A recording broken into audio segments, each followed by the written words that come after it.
সুপ্রিয় দর্শক, আসসালামু আলাইকুম। জীবনের গল্পে আপনাদের স্বাগতম। ক্যামেরার সামনে দাঁড়িয়ে আছে এই মুহূর্তে একটি বোন। আমরা শুনবো তার জীবনের গল্প। আসসালামু আলাইকুম পায়েল আপু, আপনি কেমন আছেন? ওয়ালাইকুম আসসালাম ভাই, ভালো আছি। আপনি কেমন আছেন? এই তো আলহামদুলিল্লাহ ভালো আছি। আমি আপনার নামটা জানি, ইতিমধ্যে আমরা একটা ভিডিও আপলোড করেছিলাম। তো যাই হোক, অনেকে আপনার নাম জানেন। আপনি আপনার নামটা, আপনার আসছেন কোথায় সেটা একটু বলবেন। আমার নাম পায়েল আর আমি চাঁদপুর থেকে এসেছি। আচ্ছা, আপনার নাম পায়েল, চাঁদপুর থেকে এসেছেন। আপনি চাঁদপুর থেকে এসেছেন, আপনার ফ্যামিলি থেকে কে আছে বলেন? আমার ফ্যামিলিতে আমার মা আছে, বাবা আছে আর আমরা দুই বোন। আপনার বড় কোনো ভাই নেই? আমার বড় কোনো ভাই নেই। বড় কোনো ভাই নেই। আপনার আব্বু কি করেন বর্তমানে? আমার আব্বু কিছু করে না।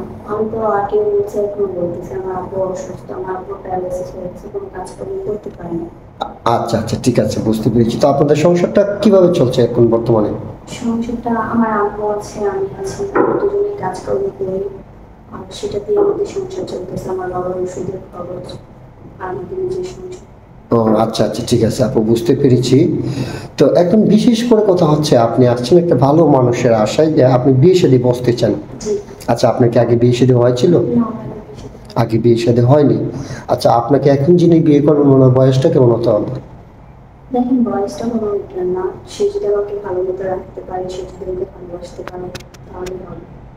না, আপনি একটু ভালোবাসার কারণে একটু ভালোবাসা চান জীবনে, সেটাই তো। আচ্ছা ঠিক আছে, ইনশাল্লাহ সমস্যা না। আমরা চেষ্টা করবো একটা ভালো মানুষের হাতে আপনাকে তুলে দিতে। তো আমরা তো এই ভিডিও পাবলিক করব। তো দেশ থেকে প্রবাস থেকে শত শত ভাই কিন্তু নক করবে আপনার দায়িত্ব নেওয়ার জন্য। অনেকে স্ত্রী নাই, বাচ্চা আছে, অথবা দ্বিতীয় বিয়ে করতে চায়, অনেকে টাকা পয়সা আছে, কিন্তু তার যে স্ত্রীকে বিয়েছে তার সাথে মানে শারীরিক অথবা মানসিক যে কোনো সমস্যার কারণে কিন্তু অনেক অনেক মানুষে দ্বিতীয় বিয়ে করতে চায়। তো ওরকম কোনো ভাই যদি আপনাকে দ্বিতীয় স্ত্রী হিসাবে আপনাকে বিয়ে করতে চায়, আপনি কি বসবেন? দেখেন, টাকা পয়সা তো মানুষের জীবনে সুখ আনতে পারে না। তার চরিত্র যদি ঠিক থাকে, সে যদি ভালোবাসতে পারে, সে যদি মনে করে যে 3 বেলার জায়গায় 2 বেলা খাওয়াতে পারে, তাহলে এটা অনেক শান্তি। আচ্ছা ঠিক আছে আপু, ইনশাল্লাহ সমস্যা না। আমরা চেষ্টা করবো আপনাকে এমন একটা মানুষের হাতে তুলে দিতে। তা আপনার সাথে যোগাযোগ কিভাবে করবেন? আমার তো পার্সোনালি কোনো ফোন নেই। যদি যোগাযোগ করতে চায় তাহলে আপনাদের মাধ্যমে যোগাযোগ করতে হবে। আমাদের মাধ্যমে যোগাযোগ করলে হবে। আচ্ছা ঠিক আছে। তো আপনার যেহেতু পার্সোনালি কোনো ফোন নাই, আমাদের নাম্বার দেওয়া থাকবে। তো এই মুহূর্তে দেখতে পাচ্ছেন ডিসপ্লেতে একটি নাম্বার, এটা হচ্ছে ইউটিউব চ্যানেল কর্তৃপক্ষের নাম্বার, মানে আমাদের নাম্বার। যদি কোনো ভাই এই বোনটির দায়িত্ব নিতে চান, তাহলে ওনার একটা ছবি স্ক্রিনশট মেরে পাঠিয়ে দিয়ে আপনারা ভয়েস করবেন, আমরা আপনাদের সাথে যোগাযোগ করব। কেউ যত অডিও কল ভিডিও কল দিয়ে আমাদেরকে বিরক্ত করবেন না, তাহলে আমরা ব্লক করতে বাধ্য হব। আচ্ছা ঠিক আছে পায়েল আপু, আপনি নামাজ কালাম পারেন? জি। আপনি পড়াশোনা করেছেন কতটুকু? এসএসসি পর্যন্ত। এসএসসি পর্যন্ত।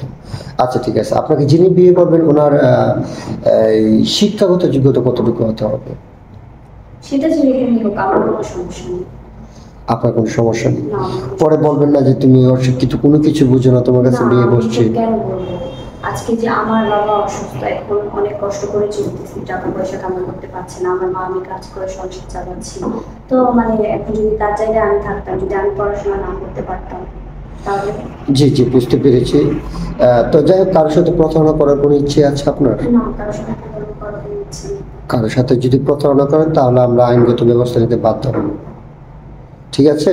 জি। আমরা চেষ্টা করবো আপনাকে একটা ভালো মানুষের হাতে তুলে দিতে। আপনি ভালো থাকবেন, সুস্থ থাকবেন। আল্লাহ হাফিজ।